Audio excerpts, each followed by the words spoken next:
അശ്വന്ത് പറയുന്നത് പുറത്തേക്ക് ഇറങ്ങുന്നില്ല, ആൾക്കാര് ശരിയല്ല, സംസാരം ശരിയല്ല, സിവിക് സെൻസ് ഇല്ല, വണ്ടി ഓടിക്കാൻ അറിയില്ല. മൊത്തത്തിൽ അശ്വന്ത് കാണുന്ന എല്ലായിടത്തും ഒരു പ്രശ്നം എനിക്ക് ഫീൽ ചെയ്തിട്ടുണ്ട്. അത് ആൾക്കാരുടെ പ്രശ്നമാണോ അശ്വന്തിന്റെ പ്രശ്നമാണോ?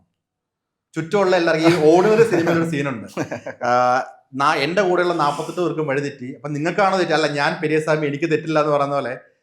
അത് അശ്വന്തിന്റെ ഇഷ്യൂ ആയിരിക്കില്ലേ? അല്ല, അത് പെർസ്പെക്റ്റീവ് അനുസരിച്ച് മാറും. നിങ്ങൾക്ക് അങ്ങനെ പറയാം, എന്റെ ഇഷ്യൂ ആണെന്ന് പറയാം, ഞാൻ നിങ്ങളുടെ ഇഷ്യൂ ആണെന്ന് പറയാം. അത് പെർസ്പെക്റ്റീവ് ചേഞ്ച് അല്ലേ?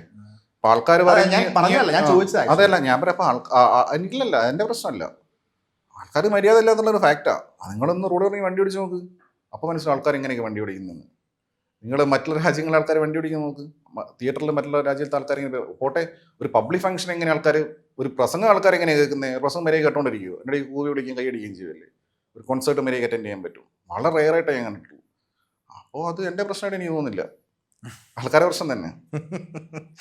സ്കൂളും കോളേജൊക്കെ പ്രാസംഗികനായിരുന്നോ? എനിക്ക് ഭയങ്കര എക്സ്ട്രീം സ്റ്റേജ് ഫിയറുള്ള ആളെ വരയ്ക്കും ഞാൻ സ്റ്റേജ് കയറിയാൽ. ഇപ്പോഴും വരയ്ക്കും. ഞാൻ പബ്ലിക് ഫംഗ്ഷൻസും പോകാറില്ലല്ലോ.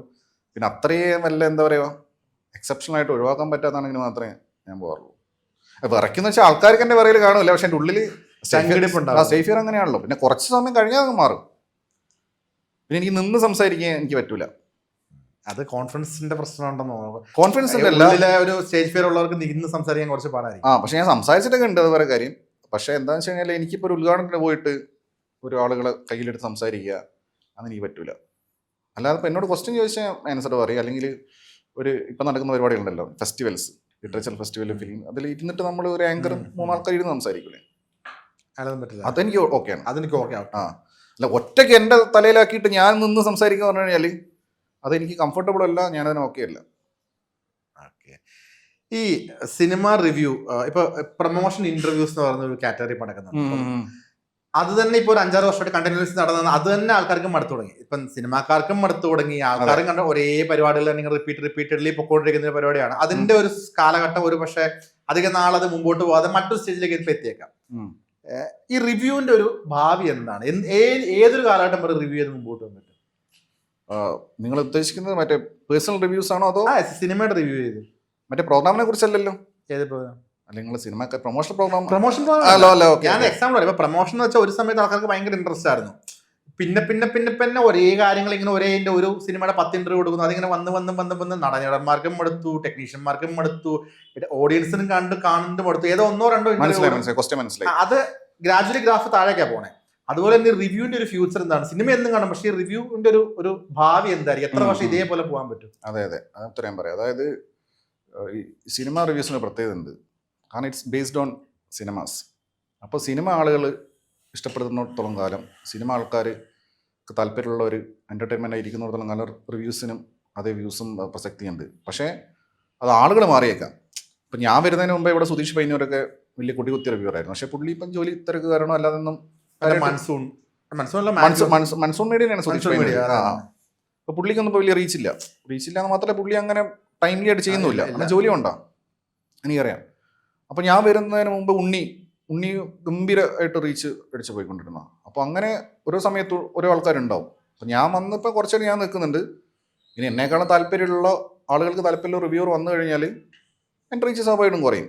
ഇപ്പോൾ റിവ്യൂസ് എന്തായാലും ഉണ്ടാവും, ആളുകൾ മാറിക്കൊണ്ടിരിക്കുന്നല്ലോ. കാരണം സിനിമ എന്നും ഇങ്ങനെ സ്വയം നവീകരിച്ച് പോകുന്ന ഒരു മാധ്യമല്ലേ. അപ്പോൾ സ്വാഭാവികമായിട്ടും സിനിമ ആൾക്കാർക്ക് ഇത്രയും കാര്യമായിട്ടും എടുത്തിട്ടുണ്ടോ? ഇല്ല. പാട്ടുകൾ ആൾക്കാർക്ക് എടുത്തിട്ടില്ല. പക്ഷേ നിങ്ങൾ ആലോചിച്ച് നോക്ക്, ഫുഡ് ബ്ലോഗേഴ്സൊക്കെ വൺ ഡൗൺ ആയി. ഫുഡ് ബ്ലോഗിങ് ഇനി ഇനി എന്ത് ഫുഡ് ഉണ്ടാക്കി കാണിക്കണ്ടേ? കണ്ട തന്നെ വീണ്ടും കാണുന്നതല്ലാതെ എക്സൈറ്റ്മെന്റ് പോയി ആൾക്കാർക്ക്. ഹോട്ടലിൽ പോയിട്ട് ഇപ്പൊ മൃണാളൊക്കെ ചെയ്തുകൊണ്ടിരുന്ന സാധനം ഉണ്ടല്ലോ, ഹോട്ടലിൽ പോയിട്ട് അതെ തന്നെ റെസ്റ്റോറൻറ്റ്സ് പോയിട്ട് ഇത് ഫുഡ് അടിച്ചിട്ട് അതിനിപ്പം വലിയ വ്യൂസ് ഇല്ല. പക്ഷെ പഴയത് ഞാൻ ഇപ്പോഴും കാണാറുണ്ട് മൃണാളിൻ്റെ ഒക്കെ. പക്ഷേ പുതിയ വീഡിയോ വരുന്നുണ്ടോ നോക്കി അങ്ങനെ കാണാറില്ല. ഇപ്പൊ ഫിറോസ് ചുട്ടിപ്പാറേൻ്റെ ഒക്കെ അടുത്ത് പുള്ളി വലിയ വലിയ ഹെവി സാധനങ്ങൾ കുക്ക് ചെയ്യല്ലോ, ഒരു പോത്തിനെയൊക്കെ ഒന്നിച്ച്, അതൊക്കെ കണ്ടും അടുത്ത്.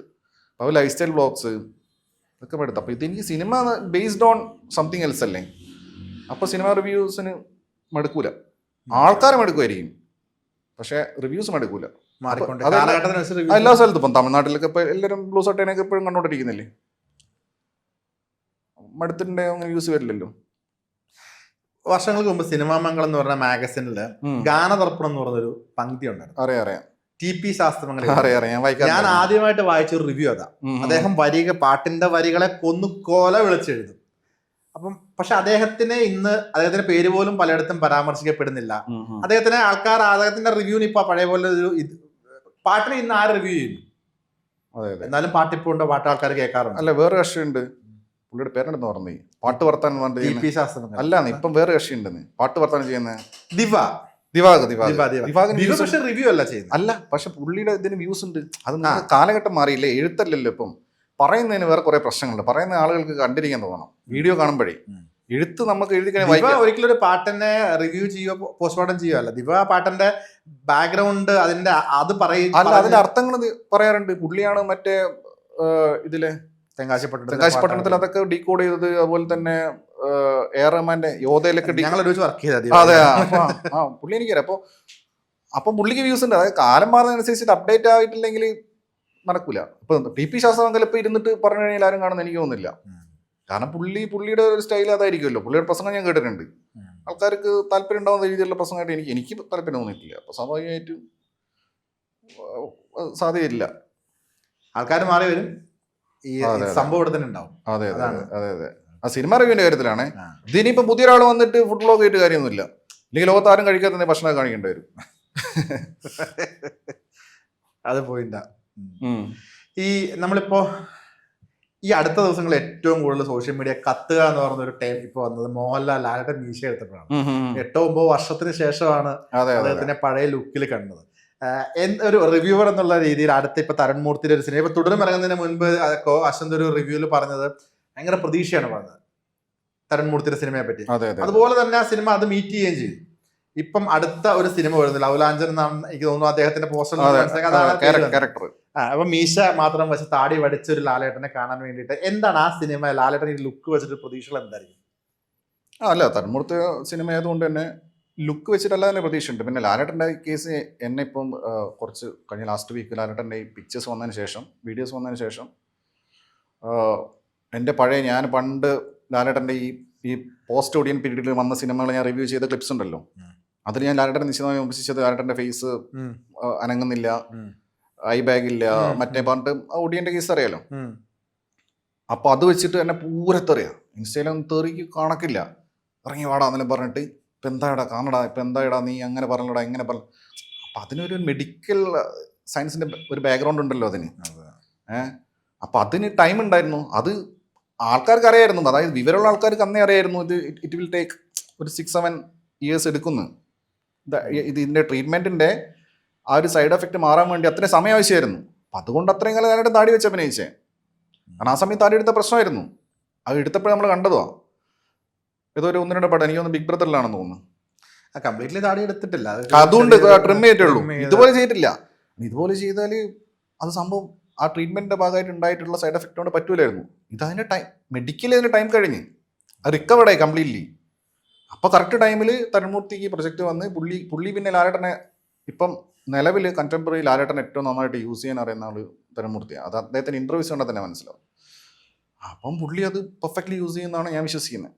അതൊരു അപാര സംഭവമായിരിക്കും.